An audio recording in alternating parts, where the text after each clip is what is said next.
was time for yet another World Cup. Till that time, the word pinch hitting was common only in the sport of baseball. But then two gentlemen decided that they needed to introduce this concept to cricket. Till then, the common convention was in one-day international cricket that you start your innings with caution and then you build up the steam gradually over the 50 overs that you get to bat. But by the end of the World Cup, Sri Lanka were the world champions, and the credit was largely due to these two gentlemen, Ramesh Kaluwitharana and Sanath Jayasuriya, who were known for their meticulous ability to belt the leather out of the cricket ball, and they were the ones who taught the rest of the world how to bat. But most importantly, they taught the rest of the world how to bat in the first 15 overs. In more ways than one, dear Toastmasters and guests, a speech is just like a cricket innings. The beginning of your speech, the first few moments of your speech, is extremely critical for the speech's success. If your speech is dull, boring, unimaginative, not creative enough, then the audience tends to lose interest in the rest of your speech. But if your speech has a creative beginning, an interesting beginning, then it will do good to grab, and not only grab, but keep their attention throughout your entire speech, no matter how long it is. So with that small introduction, I would like to begin my presentation on beginning of speech. As Toastmaster of the day, Rahul has already told you, it is part of the Better Speakers series. So, what is the criteria for a successful opening? Number one, get the attention of the audience. Now I want some volunteers here. I want some of you to tell me what happens. I mean, I'm sure most of you have spoken here before, delivered prepared speeches here. What exactly happens before you step out on the dais? Anybody who would like to answer this question? Yes, yes, sir. For me, if I say the connectivity between the brain and the mouth loses, so you stop thinking much. Correct. That's what happens internally. What do you observe around you? What happens exactly when just before you are called up for your speech?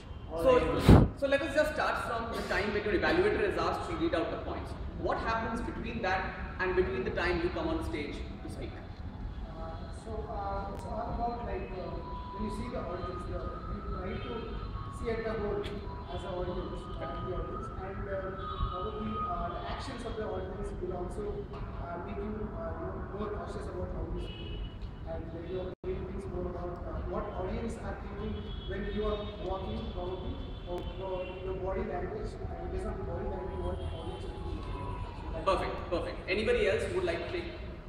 Yes, sir. As soon as you enter on the stage, you would be seeing that all audience are watching you, and one single mistake may embarrass you. So that fear is inside you. So that is the feeling what you have. Perfect. Both of you have summarized the points pretty much. I would like to add some of my own observations. So first of all, I'm a weekly membership, I've also got my selfish motives. I keep telling everyone, complete your CC as soon as possible. You know why it is important to complete your CC? Because if you are somewhere towards the beginning of your journey, your speech is somewhere towards the beginning. If you're towards the end of your journey, your speech is somewhere towards the end. If your speech is towards the beginning, definitely there will be 4 people in the room who are not listening to what you are saying at all. Who are those 4 people? The people who are going to speak after you. They are not at all in that listening zone. They are when you are being called up on stage to deliver your speech, they are probably running through their own speeches on their mobiles or on their paper trying to see how they can still improve at the last minute. Like Toastmasters is all about improvisation, right? So that's what happens. So that's what happens to the 4 of them. And what about the rest of them? The rest of them, for them, the time between which the evaluator has read out the points and in which you are called up on stage to deliver your speech is a break time. That's the time when the mobiles come up. That's the time when the WhatsApp messages are being checked. That's the time somebody updates a status on Facebook that having a role at Mangala Toastmasters. So that's what happens. So the first point, getting attention of the audience is extremely crucial because your job as a speaker is to ensure that everybody stops doing whatever they have been doing so far and the attention comes to you and your speech. Second is introduce the topic. Why do you think some 50 fully grown adults wake up early in the morning on Saturday and they come to Toastmasters? Why do you think they take that effort and they come here? Learn something new. To learn something new. Very valid. What's there in the meeting? Most of the time my purpose was there what I can acquire today. Correct. Absolutely. Most of the times the people are not here because they want to listen to Toastmaster Pramit give his CC9 speech or CC8 speech. They are here because they want to learn something new. So your job as a speaker is to introduce the topic so that the rest of the guests and the Toastmasters know what you are speaking about and how it will be helpful for them to know about what you are speaking. That's point number 2. Point number 3, establish that. How would you feel if a speaker came up on stage and stood perfectly still like this with his shoulders drooping, his face not very enthusiastic and talking to you something like, I'm here to basically give a speech on the virtues of Ayurveda and how would you feel? You will not feel enthused enough to listen to that speaker. So, what are some of the techniques that you can probably use as a speaker to make sure that you establish a rapport with your audience? You know the answers. I'm not going to present that to you. You know the answers. What do you do to establish rapport with the audience? Voice modulation, gestures. Asking questions. Okay, what is the mostly used gesture or expression that we can do to establish rapport with the audience? Smile. Smile. So the number 1 thing is smile. Number 2, eye contact. Make sure you are having eye contact with everyone. That immediately builds a connect. The next point. Yes, this presentation is about how to open a speech. But then you should also be careful not to overdo it. You should make sure that it takes less than 5 to 10% of your entire speech time to establish the opening of your speech. So these were the 4 criteria for successful opening.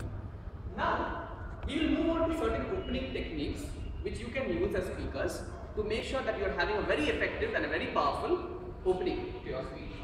So, we tell about the first technique first. Number 1, state the importance of your topic. Tell your listeners why the topic is important to them, which I've already covered a bit in my introduction. So, for example, if you're talking about the ill effects of extra suntan. So, for example, everybody seems to think that Goa is a very cool place to chill out with. So, you know that the audience will definitely be enthused when you talk about you going on a holiday with Goa. But do they know about the ill effects of extra radiation or extra exposure to the ultraviolet rays of the sun? So, maybe one of a very effective beginning could be, I went to Goa with my friends, and when we returned, 2 of them had to be admitted to hospital because of ultraviolet radiation. How many of you know about the ill effects of ultraviolet radiation? Something which will strike the audience and will convey the message to them that this is something which you better listen to because it's going to be important and helpful to you as well. State the importance of your topic. Number 2, make a startling statement. So an example is already provided there. For those of you who probably can't read from there, it says, smoking kills. More Americans die each year from smoking than were killed in battle during World War II and Vietnam together. Select a startling piece of information which will shake the audience out of the chair and make them think. And this definitely is a startling piece of information. We know for a fact that thousands and millions of people were killed during the World War II and all the wars that have happened all over the years. But something which we choose to ignore every day in our life is that smoking kills. Starting statement to open your speech. Next technique. Arouse suspense or curiosity. Use a series of statements related to the topic that will pique your audience's attention. I'll give you an example. I've been standing there in the drawing room of my house for the last 60 years, but nobody comes to me, nobody talks to me. I see the little children playing around. I see the grown-ups occasionally taking a look at me, but nobody pays any attention to me because they seem to think that I am there for everyone. I am the wall clock of my house. So that was a beginning which you were trying to figure out who is this person, what is his background, what is he trying to say, and at the end you establish that actually the wall clock of a living room that is addressing the audience. Something which you can probably use for a speech which talks about the importance of time management. Arouse suspense or the next technique. This always works, and I think it's probably the most, probably the most popular opening techniques which is used by everyone, more or less, which is tell a story or an anecdote. Our lives are filled with such small incidents. Sometimes we tend to feel that, is it really good enough to share with others? We get that feeling sometimes. But believe me, it always works. It always works more when you personalize that experience. So rather than putting it across like this, that once upon a time, there was this man, he and his friend went to the woods to, last week in the woods behind my house. Probably instead of that, you could personalize it and use it like this, that my brother and I, we went to the woods behind my house to do something. So that is something which is going to attract the attention of the audience. Personalized experiences, personalized stories, personalized anecdotes. Then, the next technique, ask a rhetorical question. So I'm going to do a small test here. You can read the question over just for those of you. Do you know what to do if your child begins to choke?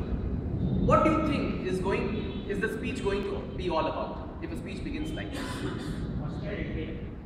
First aid, child care, probably. So, sometimes a very effective rhetorical question, a question which doesn't need to be answered on the spot, but the question, when asked, will force the audience to think, and that thought will lead to what the speech is all about. It will get the audience in the mindset of listening to your speech. Asking rhetorical questions.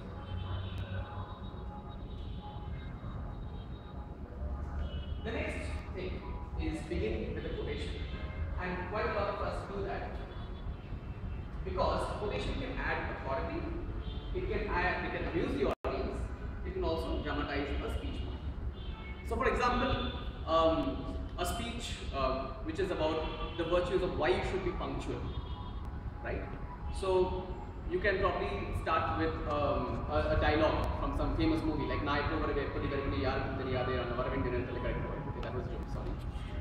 But what you can do actually is that you can tell something which is relevant to the speech topic, in the sense that, suppose if you're talking about the theme is Independence Day, or probably it's Republic Day, or it is maybe Netaji Subhash's birthday, or the birthday of some famous popular leader. Maybe you can use one of their quotations to start off the proceedings. Or maybe you can use some of the quotations which have been used by American presidents. They are known for giving quite inspirational quotations. For example, ask not what the nation can do for you, ask what you can do for the nation. Or Mahatma Gandhi, be the change that you want to be. There are a whole range of quotations out there. And mind you, you need not necessarily refer to the quotations given by famous people or political leaders. Quotations can be something which can be told by your parents, can be told by your friends, can be told by any person whom you consider as a role model and whom you think connects very well with what you are going to speak that particular day. You can use that quotation and make it effective. So begin with the quotation. Reference the occasion. I'll give you a small example here. It was the 11th of December when I gave my P3 speech. I think it was about my experience when I first went to a cricket stadium to watch a live cricket match. And 11th of December coincidentally is the day when Sachin Ramesh Tendulkar made his Ranji Trophy debut. He started playing first class cricket on that particular day. That also happens to me by birthday. So I referred to that occasion that particular day, and somehow I also felt, because I'm a diehard Sachin Tendulkar fan, so I keep track of all his records and statistics. I knew that that was the 25th anniversary of his Ranji Trophy debut. So I decided that the theme of my speech is going to be me going to the stadium and watching him live. So that gelled well with the occasion, and I started my speech with a reference to that particular occasion. So that works for me. Reference the occasion. Apart from these 7 techniques that I have told you about, there are some other techniques also which can be used. You can have a very humorous beginning. You can do something which makes the audience involved in your speech. Some people, they come up here and they ask a question and they ask the audience for answers. And sometimes the answers come through from there, and that helps the speaker continue the rest of the opening. Third, a demonstration. Fourth, a reference to a historical event. These are some of the other techniques which you can also think about. And it's not necessary that you use either one out of these 7 techniques or one out of these 4 techniques which you see on the slide here. You can always have a mix and match of these various techniques for an effective opening.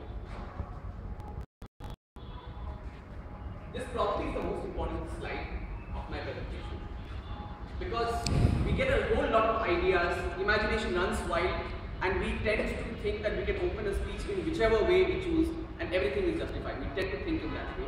But probably as Toastmasters, we should be slightly careful about certain openings that we should avoid. Let's have a look at what such openings are. Avoid acknowledging the amount of preparation. I have observed certain speakers across various clubs who come up on stage and then they say, I didn't really get time to prepare, but anyway, here I am on this Saturday morning. I woke up late, took a quick shower, and here I am to present this topic in front of you. He may have told that with the objective of probably arousing the curiosity of the audience, or he planned to do something later in his speech which will connect back to what he was saying at the beginning. But what he has done without knowing is, he has automatically put off a section of the audience who are now subconsciously thinking, okay, this fellow is not prepared, he has not put time enough in his preparation, I don't think there's any use listening to the speech, Mr. Brain, please shut up. That's what happens to one section of the audience. So avoid these kind of openings, because the audience doesn't need to know whether you sat and wrote your speech on Friday evening, rehearsed it on Saturday early. I think I'm giving away the game plan here for myself. They don't need to know how much time you have spent preparing your presentation. Avoid being dull and boring. I just give you one example towards the beginning of my presentation, which said a person standing here and he said, today my speech is about Indian Ayurveda. No, the joke is not on Indian Ayurveda. Indian Ayurveda is actually quite awesome. But fact, what I'm trying to tell here is, the worst thing which you can probably do as a Toastmaster is that the first line of your speech exactly declares what you're going to talk about. I am here today to talk about this, I am here to talk about that. Very dull, very unimaginative, and the audience is put off right from the first word that you have uttered. You have to think of ways to make it more interesting for the audience. This is probably one of the most popular mistakes that happen, which we should all try to avoid. We tend to think that a good opening probably means that I keep telling some quotations, some techniques and some dialogues, and I delay telling the audience what the speech is all about, and I have a good opening, voila. We tend to think in that pattern, but actually it is not so. Your opening should have a correlation with what speech you are going to give. You can't delay telling the audience what your speech is all about. The more you delay, the more the audience will start getting put off as to what this person is about to speak. So make sure that there is a connect between whatever quotation you are choosing, whatever anecdote you are choosing to tell, and what you are actually going to speak, and make sure that the objective is told within the first 1 minute, or at least within the first 80 to 90 seconds. In conclusion, I would like to leave you with this thought, which is a dynamic beginning is essential for a successful speech. Personally, my take on this is, yes, first impressions are best. Last impressions. And therefore, it is extremely crucial for all of you that you make your openings as attractive, as imaginative as possible, so that audience connect with you immediately and get hooked on to what your speech purpose is, what the speech is, what the speaker is. And yes, it is not just a journey of one single speech, dear Toastmasters.